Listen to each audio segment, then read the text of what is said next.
Meu nome é Cora Whitfield. Tenho 37 anos. 3 dias depois que meu marido bombeiro morreu correndo de volta para dentro de um armazém em chamas, meus pais entraram no meu quarto de hospital. Meu filho recém-nascido, com quase 2 quilos, ainda com oxigênio, estava deitado no berço ao meu lado. Meu pai olhou para nós e disse friamente: "Você está de alta. Pegue o bastardo e volte para a família dele. Viúvas não são nossa responsabilidade." Minha mãe concordou com a cabeça e completou: "Já fizemos o suficiente por você. Não nos arraste junto com o seu azar." Segurei meu filho com mais força e não disse nada. Eles não sabiam que eu tinha feito uma ligação 1 hora antes. Não sabiam que o homem que acabara de entrar pela porta com 2 policiais fardados atrás dele estava prestes a fazer as mãos do meu pai tremerem tanto que ele deixaria cair os papéis de alta. E com certeza não sabiam que tudo o que tinham acabado de dizer seria a última coisa que jamais me diriam como filha. Antes de contar o que aconteceu depois, por favor, deixe um like e se inscreva se você está cansado de família tóxica que só aparece para chutar você quando está no chão. Deixe um comentário. Seus próprios pais já te abandonaram no seu pior momento? Agora deixe eu mostrar como eu respondi a eles. Para entender o que aconteceu naquele quarto de hospital, é preciso voltar 4 anos. É preciso saber quem era meu marido, quem era a família dele e quem minha família fingia ser. Meu marido se chamava Ethan Whitfield. Ele era bombeiro no quartel 9 do Corpo de Bombeiros de Charleston. Havia 9 anos na profissão. Tinha 40 anos na manhã em que morreu. O pai dele tinha sido chefe de batalhão por 39 anos, Fitzgerald Whitfield Sr., mas todos o chamavam de Fitz.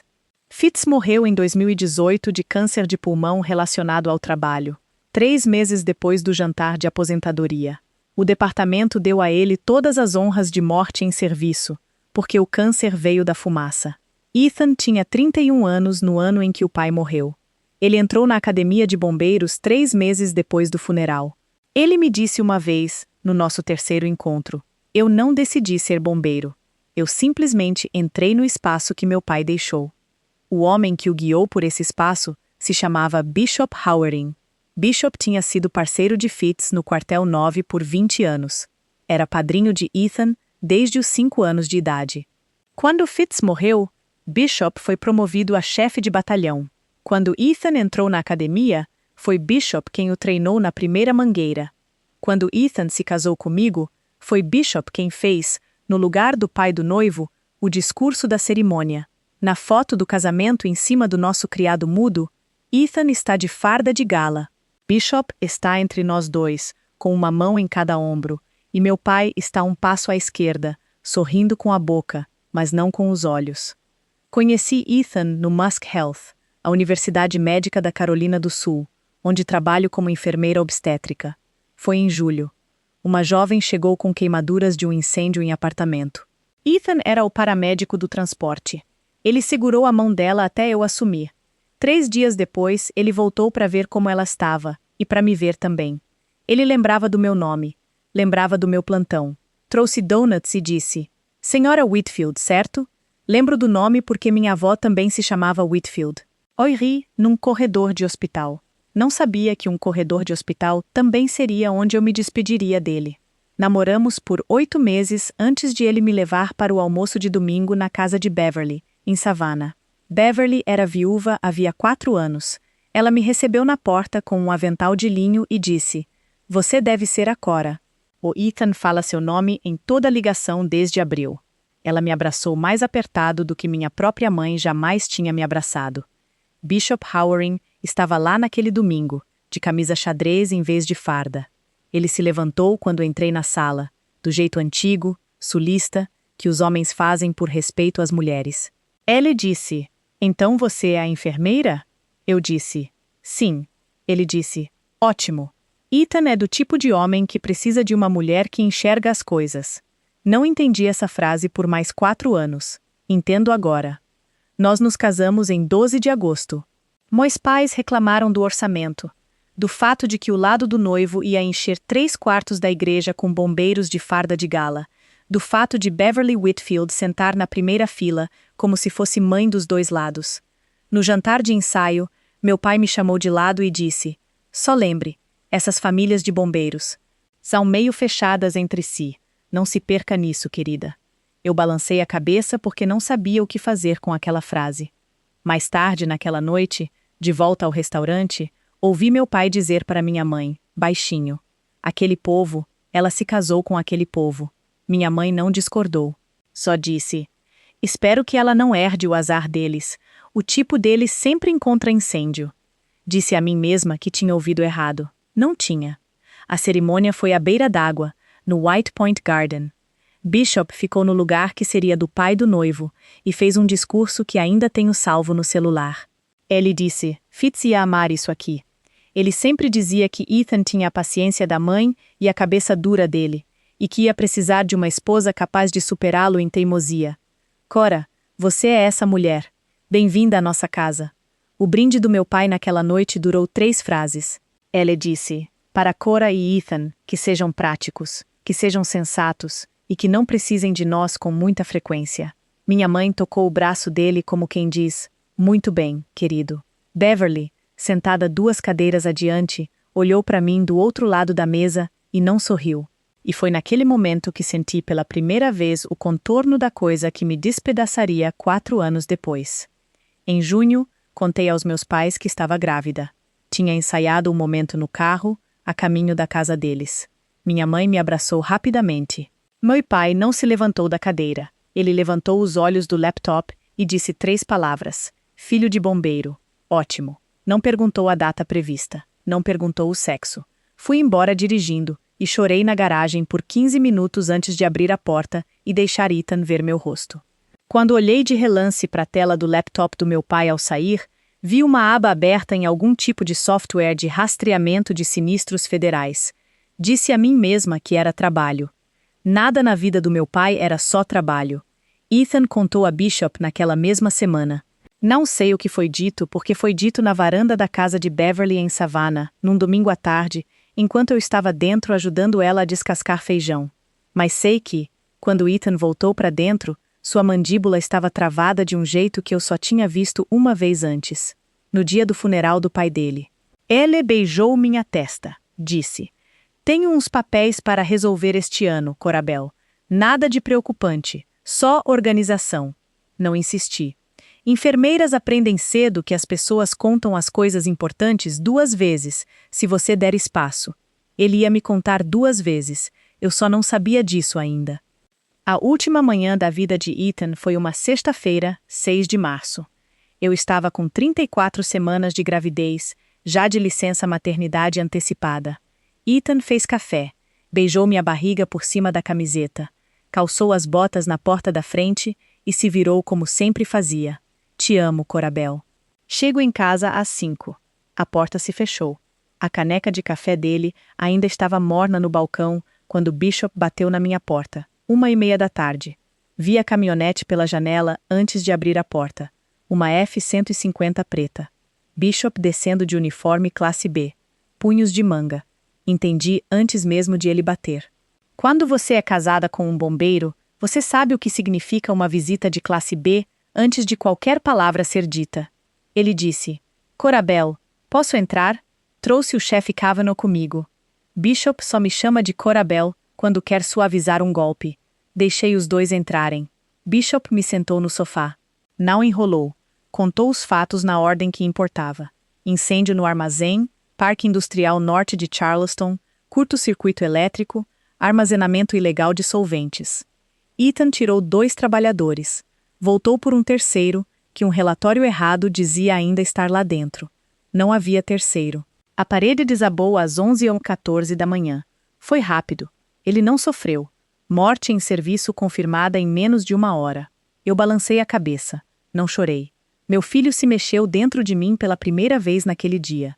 Coloquei a mão na barriga e pensei. Ele sentiu o pai dar um chute ontem à noite. Ainda bem que teve isso. Bishop ficou comigo por 2 horas. Não temeu o silêncio. Não tentou me fazer falar.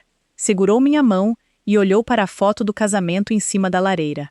E em certo momento, fechou os olhos por um longo instante, como se estivesse escutando uma voz que não ia mais ouvir. O chefe Cavanaugh foi para a cozinha fazer ligações, para o Sindicato Local 61, para o MUSC, para a perícia dos bombeiros, para Beverly em Savannah. Beverly já estava reservando um voo. O mais cedo que conseguiu foi na tarde seguinte, porque uma tempestade estava fechando o aeroporto de Savannah. Bishop disse que ficaria no hospital quando eu entrasse em trabalho de parto. Ele presumiu que eu entraria. Estava certo. Às 3h15, liguei para meus pais. O telefone tocou 4 vezes. Minha mãe atendeu. Eu disse: Mãe, o Ethan morreu. Ele morreu num incêndio de armazém hoje de manhã. Minha mãe disse: Ai meu Deus, ai meu Deus. Mas não perguntou onde eu estava. Não perguntou se havia alguém comigo. Não perguntou se eu precisava dela ali. Disse: Ai meu Deus, mais 4 vezes. E então disse: Deixa eu passar seu pai, querida. Eu não sei o que dizer. Ouvi o telefone trocar de mão. Meu pai disse: Cora, querida, você está bem? Tem alguém com você? Eu disse: O Bishop está aqui. A Beverly está vindo de avião. Houve uma pausa. Ouvi meu pai soltar o ar. Uma respiração bem curta. Não exatamente alívio, mas parecido. Depois ele disse: Tá bom, ótimo.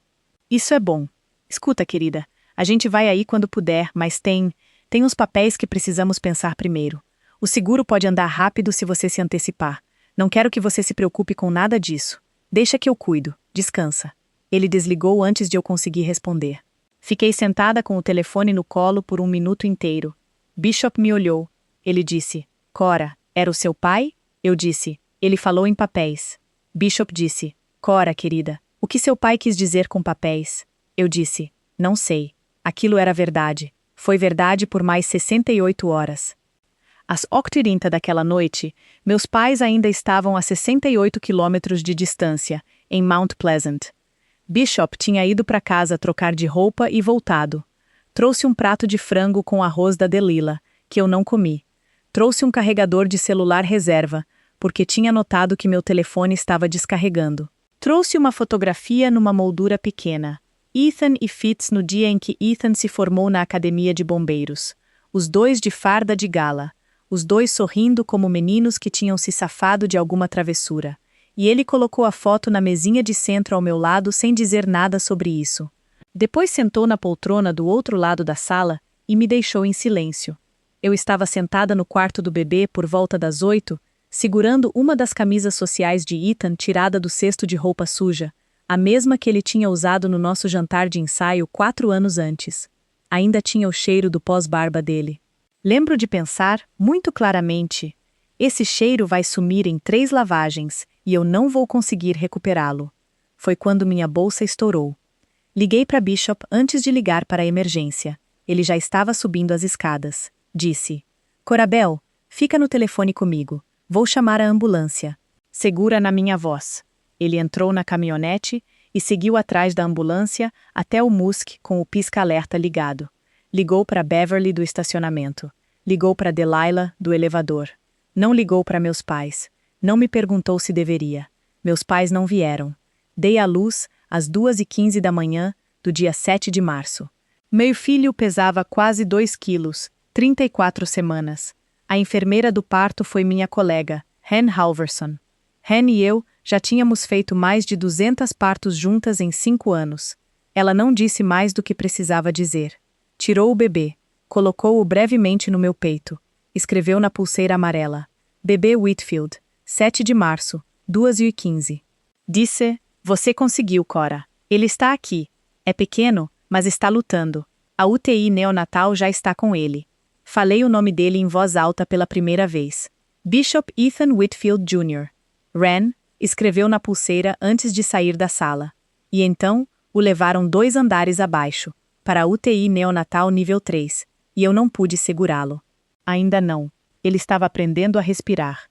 Bishop Halloran ficou sentado numa cadeira do lado de fora da UTI neonatal até o amanhecer.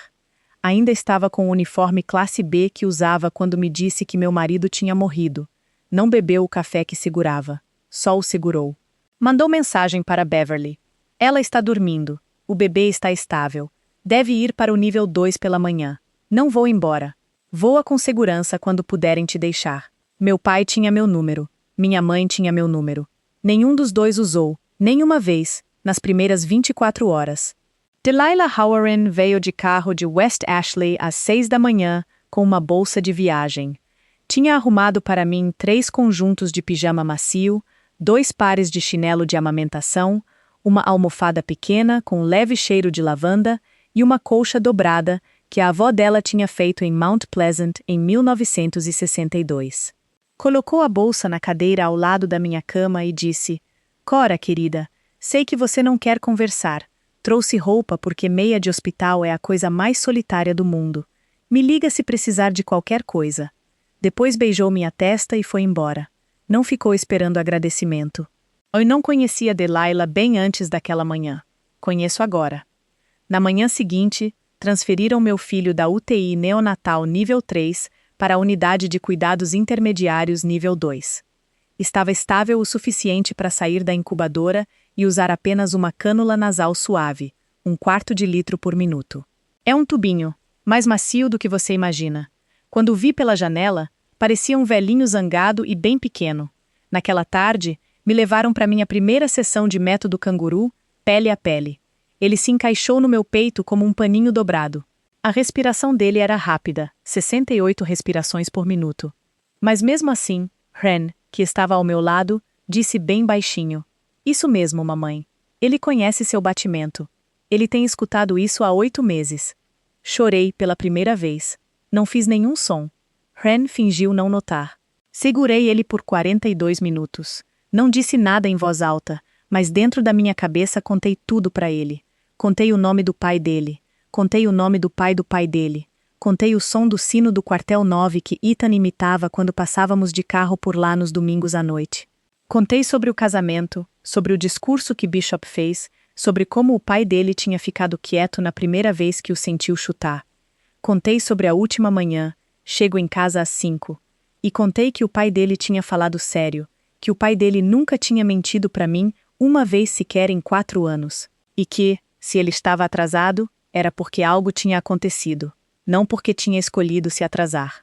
Contei que o nome dele era Bishop Ethan Whitfield Jr., e que ele ia conhecer os 2 nomes e ia se orgulhar dos 2. Ele pesava quase 2 quilos. Ainda estava com oxigênio. Não teve alta comigo. Meus pais pareciam não saber disso, ou não se importavam. Às 6h32 daquela tarde, finalmente chegou uma mensagem da minha mãe. "Espero que esteja descansando, querida. Seu pai e eu estamos resolvendo umas coisas. Não se estresse com papelada. Chegamos amanhã." Li 3 vezes. Não respondi. Tirei um print e salvei num álbum escondido do celular. É um hábito de enfermeira. Tudo que pode importar depois, você guarda. Meu pai é corretor de seguros. O irmão da minha mãe é corretor de seguros. Na minha família, resolver umas coisas nunca significou ajudar. Nem uma vez. Deixa eu parar aqui um momento. Se você está ouvindo isso e já foi a pessoa de quem todo mundo presumiu que era forte, aquela com quem sua família ficou em silêncio quando você estava sangrando, deixa um comentário para mim. Não por acaso. Em silêncio de propósito. Quero ouvir de você. Também já passei muitas horas nesse silêncio. Ele não fica menos alto. Às 10h15 da manhã seguinte, segunda-feira, 9 de março, 3 dias depois da morte de Ethan, meus pais entraram no meu quarto de hospital. Eu tinha acabado de voltar da UTI neonatal.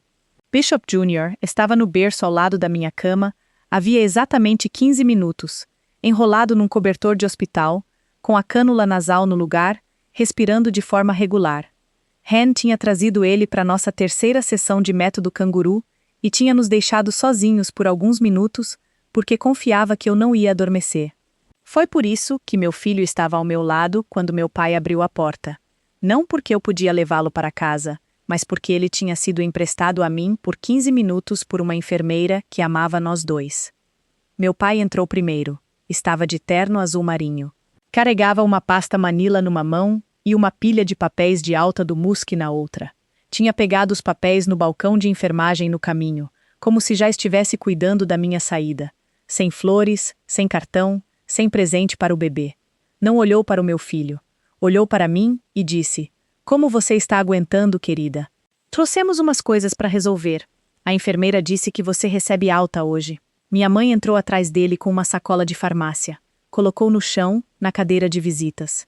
Vi o topo de um pacote de fraldas de recém-nascido. Tamanho padrão, não prematuro. Ela não tinha perguntado qual tamanho ele precisava. Não parecia ter passado pela cabeça dela que um bebê de quase 2 quilos não usa fralda de recém-nascido padrão. Não passou pela cabeça dela porque ela não estava planejando vê-lo usar. Meu pai colocou a pasta na bandeja da cama. Colocou os papéis de alta em cima. Sentou na cadeira ao lado da cama. Fez um aceno para minha mãe e ela ficou de pé perto da janela, com as mãos entrelaçadas na frente do corpo, do jeito que fica na igreja. Então ele abriu a pasta. Viu o cabeçalho da primeira página. Formulário de alteração de beneficiário. Seguro de vida em grupo MetLife. Abaixo, na linha de assinatura do cônjuge sobrevivente, vi meu próprio nome. Meu pai não abriu a pasta naquela página de propósito. Abriu numa página diferente. Ia falar primeiro. Tinha ensaiado a sequência. Olhou para meu filho no berço, 2 segundos, sem mudar de expressão. E então olhou para mim. A voz dele era baixa, uniforme e fria, como um homem fechando uma reunião de negócios. Você está de alta, ele disse. Pegue o bastardo e volte para a família dele. A Beverly está aqui. Ela tem o espaço e os recursos. Viúvas não são nossa responsabilidade. Minha mãe balançou a cabeça. Disse, já fizemos o suficiente por você, Cora. Não nos arraste junto com o seu azar. Meu filho não se mexeu. O peitinho dele subia e descia sob o cobertor. 1, 2, 3. Ele não sabia que o avô tinha acabado de chamá-lo de um nome. Eu não respondi. Não defendi meu filho. Não me defendi. Olhei para a pasta. Olhei para os papéis de alta em cima dela. Olhei para a mão do meu pai batendo 2 vezes na pasta, como quem fecha a venda de uma apólice. E tomei uma decisão que não contei a eles. Disse uma palavra. Tá bom. Os ombros do meu pai relaxaram. Foi a primeira vez em 3 dias que vi os ombros dele relaxarem. Ele fez que sim com a cabeça. Disse, ótimo, só precisamos de uma assinatura aqui e aqui para liberar imediatamente o seguro de vida para te ajudar a se instalar na casa da Beverly. Tirou uma caneta do bolso interno do paletó. Eu disse, posso ficar 1 minuto a sós com meu filho primeiro? Ele tinha acabado de voltar da UTI neonatal. Meu pai quase disse não. Vi isso na mandíbula dele. Depois fez que sim, porque recusar seria estranho, e meu pai odiava parecer estranho. Ele e minha mãe saíram para o corredor. Assim que a porta se fechou, peguei meu celular. Digitei o texto mais rápido da minha vida. Eles vieram. Trouxeram papéis. O papai o chamou de bastardo. Por favor, venha agora. Traga quem precisar trazer. Enviei às 10h33. Bishop Howering estava a 32 minutos de distância, dirigindo para uma reunião de coordenação no centro da cidade. Leu a mensagem num sinal vermelho. Leu a palavra bastardo. Ligou para o policial Grady Bannister da caminhonete antes mesmo de dar a partida de novo. Bishop estava no saguão do hospital 43 minutos depois. Enquanto esperava, me forcei a olhar a pasta. No formulário de alteração de beneficiário, na linha do cônjuge sobrevivente, a assinatura Cora Whitfield começava com um traço para baixo. Meu nome nunca começou com um traço para baixo. Quando eu tinha 12 anos, meu pai me sentou na mesa dele com uma pilha de cheques em branco, me ensinando a não ter medo deles. Disse, Corabel, sempre o traço para cima no C. Sua avó me ensinou. Cuidado de banqueiro. Eu assino meu nome assim há 21 anos. Toda a hipoteca, toda a licença de enfermagem, todo o termo de consentimento, toda a certidão de casamento. Ele lembrou de me ensinar. Esqueceu quando me forjou. Foi ali que parei de estar confusa. Foi ali que entendi. Lembrei de 3 outras coisas então, muito rápido, como uma luz acendendo num cômodo em que eu estava sentada sem saber. Em outubro, ele tinha perguntado casualmente durante o jantar, Querida, o Ethan já atualizou o beneficiário do seguro de vida para incluir o bebê? Essas coisas complicam rápido. Eu tinha dito, não sei, pai. Ele tinha feito que sim e mudado de assunto. No Natal, ele tinha perguntado diretamente a Ethan, à mesa do jantar. Ethan, você tem testamento? Só preocupação de pai. Ethan tinha rido educadamente e desviado a conversa para futebol. Mas antes disso, lembro agora, os olhos de Ethan cruzaram com os de Bishop do outro lado da mesa, e algo passou entre eles. Bishop fez que sim, bem de leve. Eu não li aquilo na hora. Leio agora. Em fevereiro, meu pai tinha me dito ao telefone. Sabe, Cora, Assim que o bebê nascer, vocês deviam me colocar, a mim e sua mãe, como reserva na conta, só por precaução. Prática padrão. Prática padrão. Ele tinha usado as palavras como quem lê de um roteiro, porque estava mesmo lendo de um roteiro. E então lembrei de mais uma coisa, algo menor. Do verão em que fiz 25 anos, minha avó, mãe do meu pai, tinha morrido, e meu pai tinha sido o inventariante do espólio dela. Eu tinha voltado da faculdade naquele fim de semana do fechamento para ajudá-lo a organizar papéis na mesa da sala de jantar. Ele tinha assinado algo e empurrado um formulário pela madeira até mim, dizendo: "Querida, assina aqui como testemunha, só para deixar tudo limpinho." Eu tinha assinado. Não tinha lido o que estava assinando. Ele tinha sorrido para mim e dito: "Essa é minha menina. Rápida, sem complicação." Não entendi aquela frase aos 25 anos. Entendi aos 37, numa cama de hospital, num espelho de banheiro. 16 anos tarde demais. Meu pai vinha me ensinando, havia muito tempo, a assinar rápido, sem ler, porque uma filha que lê é uma filha que percebe. Levantei devagar. Disse em voz alta para meu filho que dormia: "Já volto, querido." Entrei no banheiro do quarto. Fechei a porta. Liguei a torneira para ninguém no corredor ouvir. Abri o celular e apertei a descagem rápida número 3. Descagem rápida 1 é a emergência. Descagem rápida 2 é o Ethan. Não mudei nenhuma das duas. Bishop atendeu antes do segundo toque. Eu disse, bem baixinho: "Tio Bishop, o papai trouxe um formulário de alteração de beneficiário da MetLife. Minha assinatura está nele. Eu não assinei. Ele quer me dar alta hoje e me levar para a casa da Beverly." Bishop disse só uma coisa de volta: "Corabel, não assina nada. Vou ligar para o Grady e o Marsden." 45 minutos. Depois disse outra coisa, e aquilo mudou tudo. "Cora, tem mais. Preciso que você ouça isso antes de eu chegar. Estou segurando isso desde sábado à tarde, e não quis te sobrecarregar enquanto o bebê estava na UTI. Mas preciso que você saiba agora." Ele me explicou, no tempo que leva um espelho de banheiro embaçar, o que é um representante sindical do PSOB. Quando um bombeiro morre em serviço, o sindicato abre um processo junto ao Bureau of Justice Assistance, em Washington, em nome da família.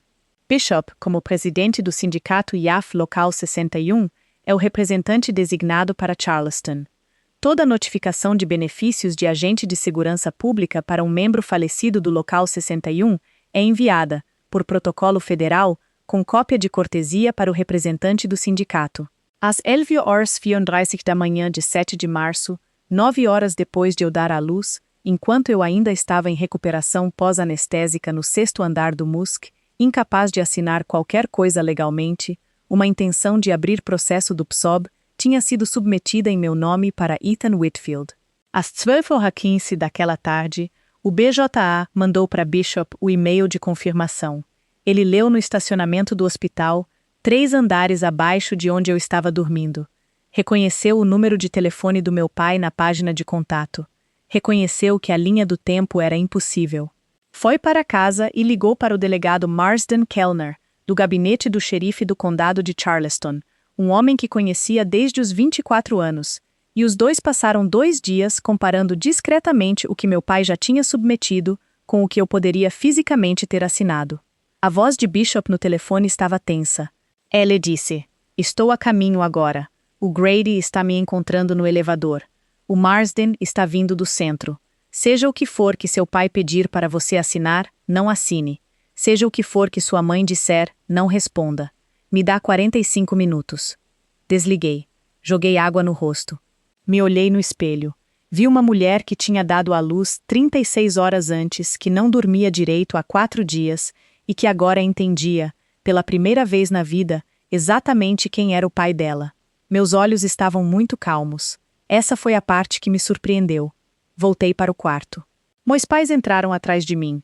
Meu pai ainda batia na pasta. Sentei devagar na cama. Meu filho ainda respirava regularmente. Peguei a pasta como se fosse ler. Disse: "Pai, quero ter cuidado aqui. Esse formulário, a alteração de beneficiário, isso transfere os benefícios do sobrevivente para quem exatamente? Porque parece que tem um campo secundário que eu não entendo." Meu pai hesitou.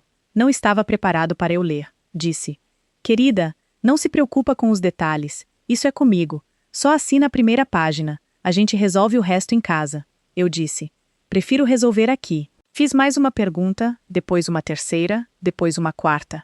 Fiz perguntas técnicas sobre hierarquia de beneficiários que só uma enfermeira que já viu famílias inteiras se desfazerem ao redor de uma cama de hospital saberia fazer.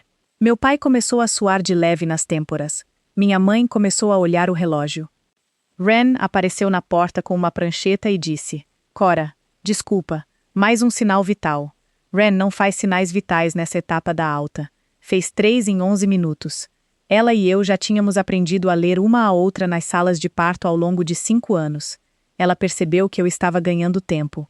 Então minha mãe cometeu o erro dela. Estava de pé junto à janela e as mãos começaram a tremer de impaciência. E ela disse, tentando ser gentil, tentando preencher o silêncio: Cora, querida, por que a gente não fala de algo bom enquanto seu pai resolve isso? Seu irmão manda um oi. Coitado do Trenton, mês difícil. Mas seu pai está ajudando ele a respirar de novo. Tudo vai se acertar logo. Ela sorriu para mim, com carinho. O rosto do meu pai não se mexeu, mas embaixo da bandeja da cama, vi o pé dele chutar a perna da cadeira dela. Uma vez, seco. Ela disse: Ah, claro, desculpa. Não reagi. Balancei a cabeça e voltei a olhar a pasta como se não tivesse ouvido nada, mas tinha ouvido tudo. Minha mãe acabara de me entregar todo o contorno do quadro. Meu irmão, Trenton, tinha 43 anos, casado com Blair, pai de uma criança de 3 anos, com outro bebê a caminho. Vinha perdendo dinheiro silenciosamente em sites de apostas havia 18 meses. Eu tinha ouvido falar de problemas de fluxo de caixa no grupo de família.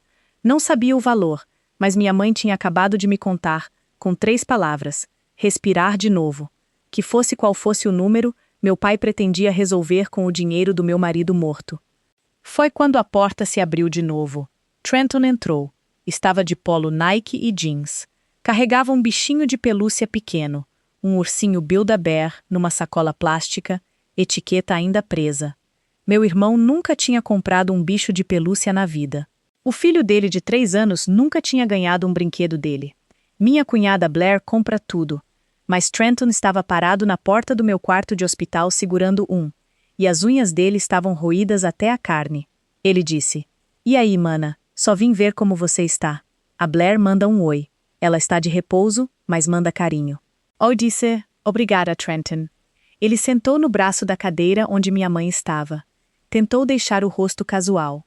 Não tinha a cara de corretor de seguros do meu pai. Parecia um homem que tinha sido treinado num estacionamento 15 minutos antes. Ele disse: Então, Cora, o Ethan tinha testamento, né? Quer dizer, vocês devem ter conversado sobre isso. Não respondi diretamente. Disse: O Ethan tinha muitas coisas. Trenton disse: Porque se não tinha, o inventário na Carolina do Sul pode virar uma bagunça. O papai pode te ajudar a navegar isso. Ele conhece a papelada. Melhor se antecipar. Eu disse: Que gentil, Trenton. Agradeço. Vi ele relaxar um pouco. Tinha dito a fala. Depois os olhos dele foram até a bandeja da cama. Leu o cabeçalho da pasta. A boca dele se apertou por uma fração de segundo. Aí ele riu alto demais e disse: Enfim, mana, você parece cansada. A gente devia deixar você descansar. Meu pai disse: Querida, vamos só terminar essa assinatura antes que eu e o Trenton tenhamos que ir. Aí você descansa e a gente te muda de lugar. Pegou a caneta. A mão dele estava tremendo, mas não de medo ainda. De cafeína, de 48 horas sentado no laptop esperando a confirmação do fax do escritório do PSOB liberar. Foi quando ouvi passos no corredor. 3 conjuntos. Ritmo firme. Um pesado. As botas Danner de um chefe de batalhão com 33 anos de profissão. Outros 2 um pouco mais leves, no ritmo de sapatos de serviço. Trenton ouviu primeiro. A cabeça dele virou para a porta. O rosto ficou pálido. Minha mãe ouviu em seguida e se levantou. Meu pai ainda não tinha ouvido. Ainda olhava para a pasta, ainda segurando a caneta. A porta se abriu. Bishop entrou primeiro. Não estava de classe B. Estava de farda completa classe A, com detalhes dourados, fitas no peito, distintivo polido. Tinha ido em casa se trocar no caminho. Não olhou para o meu pai. Foi direto até minha cama, se abaixou e beijou minha testa como um homem beijando a própria filha. Disse bem baixinho: Corabel, estou aqui. A Beverly está há 10 minutos. Depois se levantou e se virou. Meu pai tinha se levantado quando Bishop entrou. Um reflexo. Ainda com os papéis de alta na mão esquerda, quando viu a farda classe A de Bishop e então viu o policial Grady Bannister entrar atrás dele, de uniforme azul marinho da polícia de Charleston, distintivo 216 visível no peito, e então o delegado Marsden Kellner atrás de Grady, de uniforme caqui do gabinete do xerife, distintivo 384. As mãos do meu pai começaram a tremer tão violentamente que a pilha de papéis de alta escorregou dos dedos dele e se espalhou pelo chão de azulejo aos pés dele. Minha mãe não se abaixou para pegar. Ficou parada junto à janela e seu rosto ficou da cor de leite. Bishop disse, com a voz que se usa para explicar uma infração de código de incêndio a um empreiteiro. Douglas Lockridge. Este é o policial Bannister, da polícia de Charleston. O delegado Kellner é do gabinete do xerife do condado. Eles estão aqui para uma verificação de bem-estar e para preservar provas. Trenton sussurrou entre os dentes. Pai, pai. Meu pai não respondeu a ele. Tinha congelado. Bishop puxou uma cadeira de visitas para junto da bandeja da cama. Sentou. Colocou um envelope pardo simples na bandeja, ao lado da pasta do meu pai. Não abriu. Olhou para meu pai e disse: Douglas, preciso que você me explique devagar o que tem nessa sua pasta. E o celular da Cora vai estar gravando isso. A Carolina do Sul é um estado de consentimento unilateral. Isso é legal. Peguei meu celular. Abri o gravador de voz. Toquei no círculo vermelho. Meu pai tentou falar. Disse: Cora. Cora me autorizou por telefone, verbalmente. Eu só estava agilizando. Bishop não respondeu. Olhou para mim. Eu olhei para meu pai. O peitinho do meu filho subia e descia ao meu lado. Eu disse uma coisa. Saiu bem baixinho. Pai, eu não falei com você entre a noite em que o Ethan morreu e essa manhã, às 10h15. Você me ligou às 3h15 no dia em que o Ethan morreu. Disse que não podia vir. Depois, nada por 68 horas. Nada. Meu pai não negou. Não podia. As mãos dele ainda tremiam. Minha mãe estendeu a mão para segurar a dele, para equilibrá-lo, não por amor, por equilíbrio, porque ela precisava de algo para se apoiar, e meu pai afastou a mão. Foi a primeira vez na minha vida que vi meu pai não querer a ajuda da minha mãe. Bishop abriu o envelope. Tirou uma única folha de papel. Era uma linha do tempo impressa, de 3 linhas, bem simples. Colocou na frente do meu pai, onde ele pudesse ler. Linha 1, 6 de março, 11h14. Morte em serviço confirmada. Ethan Whitfield, quartel 9 do Corpo de Bombeiros de Charleston. Linha 2, 7 de março, 2h15. Bishop Ethan Whitfield Jr., nasce no Musk. Cora Whitfield, em recuperação pós-anestésica, até aproximadamente 8 horas. Linha 3, 7 de março, 11h34. Intenção de abertura de processo do PSOB, submetida para Ethan Whitfield por Cora Whitfield, cônjuge sobrevivente. Cópia de confirmação recebida pelo representante sindical do PSOB do local 61 do IAF às 12h15. Bishop bateu o dedo na linha 2. Bateu na linha 3. Disse: Douglas, a Cora estava em recuperação pós-anestésica até às 8 da manhã. O processo foi submetido às 11h34. Me explica como ela assinou isso. O quarto ficou quieto o bastante para ouvir o bip do monitor de pulso que Hen tinha colocado no meu filho. O batimento dele era 146 por minuto. Firme, vivo. Meu pai não respondeu. Bishop disse: Quer falar antes de irmos para o que vem a seguir neste envelope? Pensa um pouco. Pensa no que você quer dizer, para constar. Meu pai não disse nada. Trenton se levantou rápido e começou a se mover em direção à porta. O policial Bannister não levantou a voz. Disse, num tom educado, quase alegre: Senhor, por favor, fique no quarto. Isso é só uma conversa, por enquanto. Trenton se sentou de novo. Bishop pegou o segundo documento no envelope. Este tinha 2 folhas grampeadas. Colocou a primeira sobre a linha do tempo. O cabeçalho dizia: Confirmação de intenção de abertura de processo do PSOB, 7 de março, 11h34. No rodapé da página havia uma linha de assinatura. E acima dela, à mão, Cora Whitfield. O C começava com um traço para baixo. Ao lado, Bishop colocou uma cópia do termo de consentimento de internação do dia 7. O mesmo que eu tinha assinado com meu C correto, traço para cima. Às 8h42 daquela manhã, 68 minutos depois de eu acordar. 2 assinaturas, mesmo nome, traço inicial diferente. Qualquer um podia ver. O delegado Kellner falou pela primeira vez. Estava perto do berço, não perto do meu pai, e sua voz era gentil, quase se desculpando, do jeito que um bom delegado sulista aprende a falar. Disse: Senhor, o programa PSOB é um programa federal administrado pelo Departamento de Justiça. Forjar essa solicitação é crime federal, fraude eletrônica, declaração falsa à agência federal. Não é algo que o gabinete do xerife processa. Isso vai ser encaminhado ao escritório do FBI em Charleston hoje mesmo. Você será contatado em até 72 horas. Meu pai fechou os olhos, ouviu as letras FBI e algo dentro dele desmoronou. Não estava com medo por mim. Estava calculando como aquilo ia aparecer no clube. Bishop pegou o envelope pela segunda vez. O terceiro documento era a impressão de um e-mail de Marlene Lockridge para Rowena Ashcroft. Data: 7 de março, 20h14. Assunto: atualização. Bishop não comentou. Lois sem entonação. Rowena, o Doug está cuidando da situação da papelada com o benefício do falecido marido da Cora. Assim que ela voltar para os Whitfield, tudo se resolve. O Trenton finalmente vai conseguir respirar de novo. Por favor, não conta nada para sua irmã. Com amor, M. Colocou o papel na mesa. A mão da minha mãe foi até a boca. Não porque estava envergonhada, porque estava surpresa que o e-mail tinha viajado. Bishop disse: Marlene, sua prima Rowena, a filha dela, Adeline Rutherford, é casada com um bombeiro. O supervisor dele tem a esposa que é irmã do policial Bannister. A Adeline encaminhou esse e-mail para Beverly Whitfield no domingo de manhã porque achou o tom, entre aspas, frio e suspeito.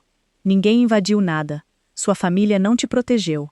Sua família te denunciou. Minha mãe se sentou na cadeira de visitas. Não chorou. Só ficou olhando o chão. Bishop pegou o envelope pela terceira vez. Desta vez, tirou um iPhone. Era o iPhone de Ethan, que o quartel tinha me devolvido na noite anterior junto com os outros pertences pessoais do meu marido. Eu sabia a senha de Ethan havia 4 anos. Bishop sabia havia 6 semanas. Disse: Corabel, tenho sua permissão? Oi, balancei a cabeça. Não conseguia dizer nada. Meus olhos estavam bem. Minha boca, não. Ele abriu o gravador de voz. Tinha um no topo da lista, datado de 22 de janeiro, intitulado Para Corabel 02222. Durava 52 segundos. Ele tocou. Colocou o telefone na bandeja da cama. Alto-falante ligado. A voz de Ethan entrou no quarto. Estava calma. Havia um vento suave atrás dele. Ele tinha gravado na F-150, provavelmente no estacionamento do escritório da agente da MetLife, 6 semanas antes de morrer. Corabel, se você está ouvindo isso, é porque algo deu errado e o Bishop está com você. Ele tem os papéis. Ele tem o fundo fiduciário. Seu pai não sabe. Não deixa ele te convencer a assinar nada. Eu te amo. Cuida do nosso menino. 52 segundos. A voz do meu marido no quarto onde ele estava morto havia 73 horas. Meu filho abriu os olhos no berço. Olhou na direção do som. Não sei se foi coincidência. Decidi, naquele momento, que nunca perguntaria. Ninguém falou. O policial Bannister olhava para o chão. O delegado Kellner tinha tirado o chapéu. Os ombros da minha mãe começaram a tremer. Meu pai olhava fixo para a pasta Manila, como se tentasse lembrar o que era aquilo. 30 segundos. O único som no quarto foi o bip do monitor de pulso do meu filho. Um bip firme, tranquilo, 146 batimentos por minuto. Meu filho não tinha se mexido. Respirava regularmente através de um tubinho macio que custava menos que um café de hospital. Meu marido estava morto havia 3 dias. Meu pai, que tinha passado 15 minutos no próprio quarto de hospital e 52 anos casado com minha mãe, não conseguia levantar os olhos de uma pasta. E minha mãe, que tinha me criado com a frase "A morte segue as pessoas que a convidam", tinha acabado de ouvir a morte responder através de um alto-falante de iPhone. Quero que você entenda algo sobre aquele silêncio. Não estava vazio. Estava cheio. Tinha um formato. Era o formato de toda pergunta que eu nunca tinha feito em voz alta, crescendo naquela casa. Por que os fracassos do meu irmão eram pagos e minhas conquistas eram esperadas? Por que o amor da minha mãe vinha com uma planilha? Por que meu pai, quando me abraçava, sempre batia no meu ombro 2 vezes, do jeito que se bate no ombro de um cliente? Aquele silêncio tinha um formato, e o formato era o formato da minha vida antes de Ethan. Bishop pegou o envelope uma última vez. Tirou um bilhete manuscrito em papel de anotação do quartel 9, tinta azul, dobrado em 4. Leu na frente do meu pai. O bilhete dizia: Corabel, se você está lendo isso e eu não estou aí, procura o Bishop primeiro. Confia nele com tudo. O seguro da MetLife está organizado. Soy pai não sabe. Eu te amo. E, datado de 21 de janeiro. Meu pai leu. Minha mãe não leu. Trenton leu e recolocou devagar, como se tentasse não amassar o papel. Bishop disse, e sua voz estava baixa, quase triste. Seu genro sabia que você ia fazer isso, Douglas. Ele escreveu. Ele gravou. Colocou tudo num fundo fiduciário comigo como administrador. Avisou a esposa dele. E agora, meu Deus, Douglas, você chamou o filho dele de bastardo na frente de um policial de folga e 2 testemunhas federais. Por escrito. Num telefone. Gravado. Meu pai não se mexeu. Bishop se levantou devagar, ajeitou o casaco da farda com um pequeno puxão e olhou para o homem que conhecia havia 40 anos. Meu pai, que tinha estado no jantar de ensaio de Ethan, que tinha me segurado quando eu era recém-nascida, que uma vez, quando eu tinha 7 anos, me ensinou a trocar o pneu de uma bicicleta na nossa garagem, num domingo à tarde. Bishop olhou para ele por um longo momento, e não havia raiva no rosto dele. Havia apenas uma decepção muito antiga, muito cansada. Ele disse, Douglas, seu neto vai crescer. Um dia vão contar a ele o que aconteceu neste quarto. Quero que você viva com isso. Meu pai fechou os olhos. O delegado Kellner falou de novo. Senhor, não tenho autoridade para prender o senhor por uma acusação federal. Isso vai ser decisão do FBI, mas estou confiscando a pasta como prova hoje. Você vai ter notícias do escritório de Charleston em até 72 horas. Não entre em contato com o PSOB. Não entre em contato com a MetLife. Não tente fazer mais nenhuma solicitação sobre o espólio do seu genro. Entendeu? Meu pai disse, tão baixinho que quase não ouvi. Entendi. O policial Bannister se virou para minha mãe e meu irmão. Mesma instrução. Não entrem em contato com a Cora Whitfield. Não entrem em contato com a Beverly Whitfield. Se tentarem contato, isso vira obstrução de testemunha. Entenderam? Minha mãe fez que sim. Trenton disse, sim, senhor. Kellner colocou a pasta, os papéis de alta ainda do chão e os 2 documentos numa sacola grande de evidências. Fez isso devagar. Fez do jeito que tinha sido treinado. Tudo que ele tocava, tratava como se importasse. Minha mãe finalmente levantou a cabeça. Os olhos dela estavam molhados, mas não do jeito que eu tinha desejado, em algum momento da minha vida, até então. Ela disse, Cora, por favor, a gente achou que estava ajudando. Seu irmão está com problema. Eu a interrompi. Minha voz estava calma. Não levantei o tom. Não virei a cabeça completamente. Mantive os olhos no meu filho. Eu disse, mãe, você me disse para voltar para a família dele. É exatamente o que estou fazendo. Beverly Whitfield entrou pela porta naquele exato momento. Tinha dirigido de Savannah tão rápido quanto a I-95 e a chuva permitiam. Segurava um cordeirinho de pelúcia pequeno que tinha comprado na loja de presentes do aeroporto de Charleston quando seu primeiro voo tinha pousado na noite anterior. Parou na porta ao ouvir minha frase. Não deu um passo à frente. Não sorriu. Só balançou a cabeça uma vez, bem de leve. E então entrou e perguntou, com uma voz sulista feita de mel e ferro. Posso segurar meu neto? Quero parar um segundo bem aqui, antes de irmos para as consequências. Se você estivesse naquele quarto e fossem os seus pais nas cadeiras do outro lado da cama, você teria ligado para alguém antes de eles entrarem, ou depois? Me contem nos comentários. E se essa história já lembrou vocês de alguém na própria vida, por favor, compartilhem com essa pessoa. Às vezes quem precisa ouvir isso nem sabe que precisa. Bishop Ethan Whitfield Jr. saiu da cânula nasal no fim de março. Chegou a 2,3 quilos no dia 2 de abril. Teve alta da unidade nível 2 no dia 7. Beverly e Bishop Howard Nos buscaram na entrada principal do Musk naquela manhã. Bishop dirigiu. Beverly sentou atrás, com o bebê conforto. Sentei no banco da frente e vi Charleston passar pela janela, como um lugar que eu costumava conhecer. Não voltei para casa, que Ethan e eu tínhamos alugado perto da Ashley Avenue. Bishop e Delilah tinham ido lá na semana anterior, com minha autorização por escrito, e embalado o quarto do bebê, minhas próprias roupas, a farda de gala de Ethan, as fotos do casamento e a caixinha de madeira de cima da cômoda de Ethan, que eu não perguntei o que continha porque já sabia. Colocaram tudo na caminhonete de Bishop e levaram para Savannah em 2 viagens. O aluguel da casa estava pago até junho, e o cunhado de Bishop, que é corretor de imóveis, ia cuidar do contrato.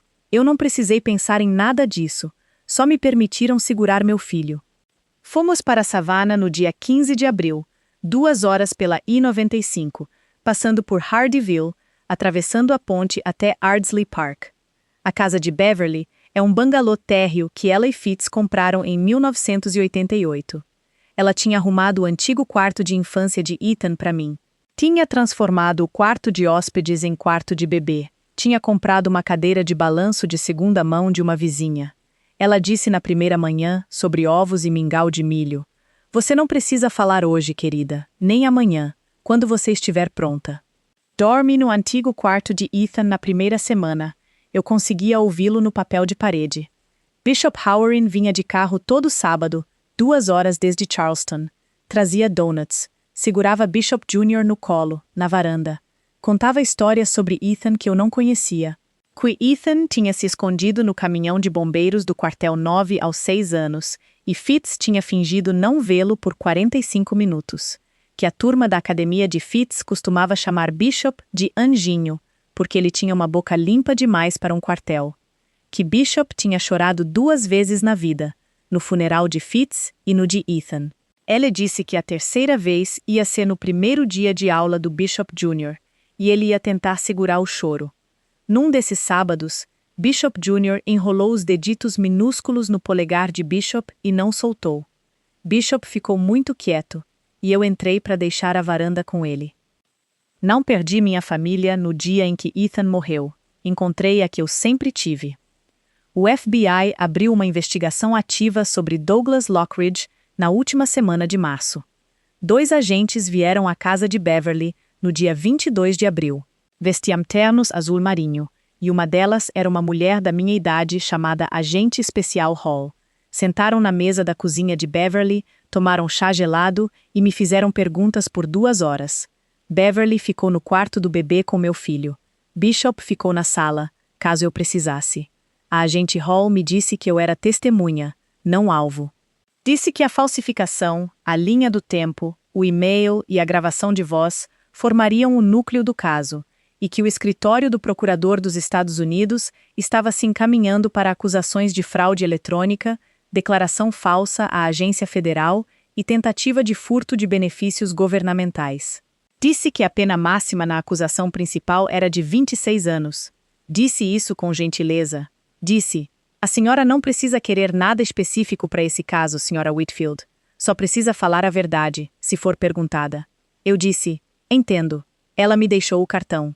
Coloquei na caixinha de madeira sobre a lareira, a mesma que Bishop e Delilah tinham trazido de Charleston, e não abri de novo. Bishop me ligou de Charleston numa terça-feira à tarde e disse: "A denúncia está vindo. Não essa semana. Talvez no verão. Você não vai precisar testemunhar, a não ser que queira." Eu disse: "Eu decido quando for a hora." Ele disse: "Essa é a resposta certa." Trenton pediu recuperação judicial no dia 18 de abril. Blair deu à luz o 3º filho deles no dia 6 de maio. Fiquei sabendo dos 2 pela Beverly, que soube por uma amiga da família, da igreja.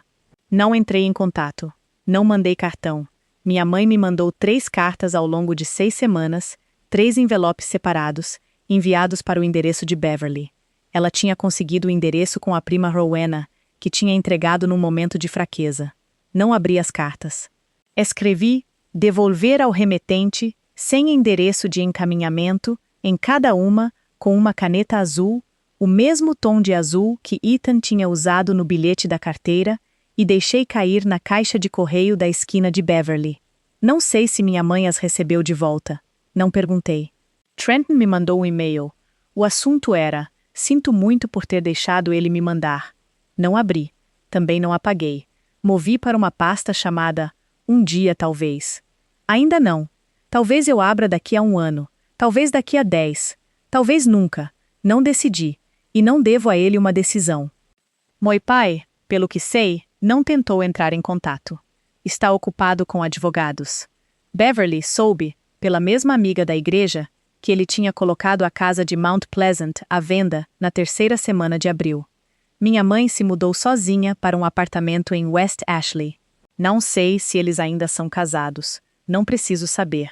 Agora é começo de maio. Bishop Jr. está com 3 quilos. Come a cada 3 horas. Sorri para ventiladores de teto. Se encaixa na dobra do meu braço como se tivesse sido feito para isso, porque foi. Sento na varanda de Beverly pelas manhãs, antes de esquentar. Seguro ele contra o peito e escuto as rolinhas nos carvalhos dela. Às vezes, Bishop Howering está na varanda ao meu lado e não fala nada. Às vezes é Beverly, e ela fala baixinho com o bebê sobre o pai dele quando era pequeno. Às vezes estou sozinha com ele, e penso nas 68 horas em que meus pais não ligaram, e penso nos 15 minutos em que meu filho foi me emprestado antes de meu pai chamá-lo de bastardo, e entendo que alguns silêncios são presentes. Minha mãe costumava me dizer que a morte segue quem a convida. Não sei se ela estava certa. Sei que o silêncio segue quem o merece, e isso, sim, é verdade. Voltei a Charleston uma vez, na última semana de abril, por uma tarde. Não fui à casa dos meus pais.